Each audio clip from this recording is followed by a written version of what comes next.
Happy Monday, everyone. It's Sophie. And a D. We're always looking for new ways to support you, and we know firsthand how life can get in the way. So we've created 5-minute episodes with motivation from us and our great friends to keep you feeling ignited and inspired no matter what life throws at you. Welcome to the Ignited Motivation Podcast. Mini episodes every Monday.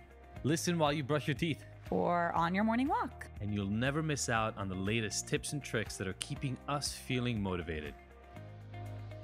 Hi, I'm Danielle Simone Brand, journalist, speaker, mother of two, and author of Weed Mom, the Canna-Curious Woman's Guide to Healthier Relaxation, Happier Parenting, and Chilling TF Out. You're listening to the Ignited podcast, Motivation Mondays. And today I'm going to talk to you about, not surprisingly, cannabis. But first, an obligatory disclaimer that I'm not a doctor, and what I'm offering here isn't individualized advice.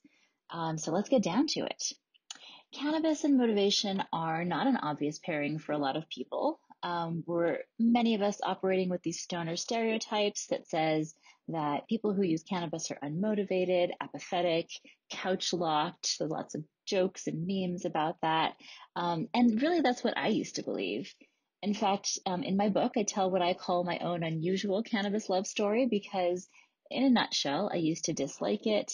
And that's because I didn't understand it, and I didn't understand its complexity and nuance. Now that I do, I love cannabis, and I avail myself of it in many different circumstances. So it's true, of course, that certain types of cannabis in higher doses tends to make people very relaxed.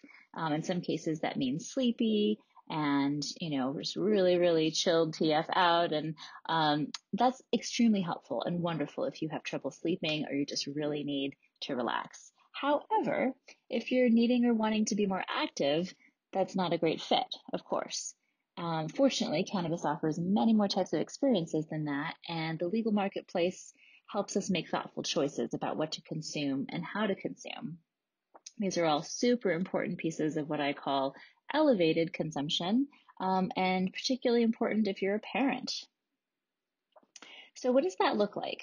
For some people, CBD is a natural choice because it won't get too high, but it really might help you turn down anxiety enough that you can get on with things, get on with your to-do list without some of that dread or negativity that tends to pop up for a lot of people around, our tasks or our work in the world. So for some people, CBD can be really effective for that use, just, toning down that anxiety a little bit so you can get on with things. Personally, I do like CBD, but I also really like THC, and I respond really well to THC, which, as you probably know, is the most famous psychoactive molecule in cannabis that in the right doses will definitely get you high. But I don't actually want to get high or elevated when I have work to do. And that's where microdosing comes in. A microdose of THC for me is about 5 milligrams of an ingested form.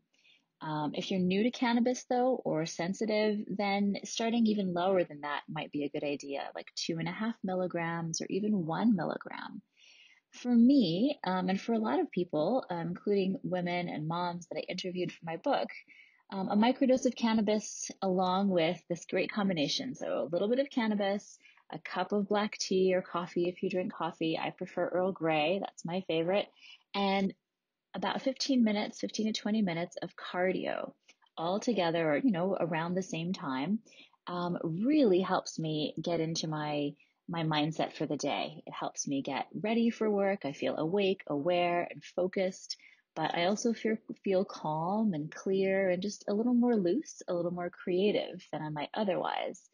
And remember, I'm really not trying to get high here. I'm just looking to shift my awareness and my physiology a few degrees, enough to feel my best and get focused. And like I said, so many other people I've spoken to are able to use cannabis in these microdosed ways for really different effects, focus, creativity, socializing, playing better with kids. There's all kinds of uses for microdosing cannabis. And you can find a lot more detailed info, including a pro-con comparison of different ways to consume, i.e. eating, smoking, vaping, etc., and also strategies for finding your dosing sweet spot in my book. So thank you so much for tuning in. You can find me on Instagram at Danielle Simone Brand. And you can also pick up my book if you'd like, Weed Mom. It's on Amazon, Barnes & Noble, bookshop.org, or of course you could ask your local bookshop to carry a copy. Thanks again for listening. Bye-bye. You just listened to the Ignited Motivation Podcast. Did you love the mini dose of motivation? Please let us know. Your feedback and experience is our #1 motivator. Leave us a review, subscribe, and share with your favorite people on your favorite apps. And don't forget to catch the next episode every Monday. Because we want to hear from you. So join the conversation and discover bonus content on our website and Instagram. You can find the links in the show notes. Now that you're ignited, what are you motivated to take on?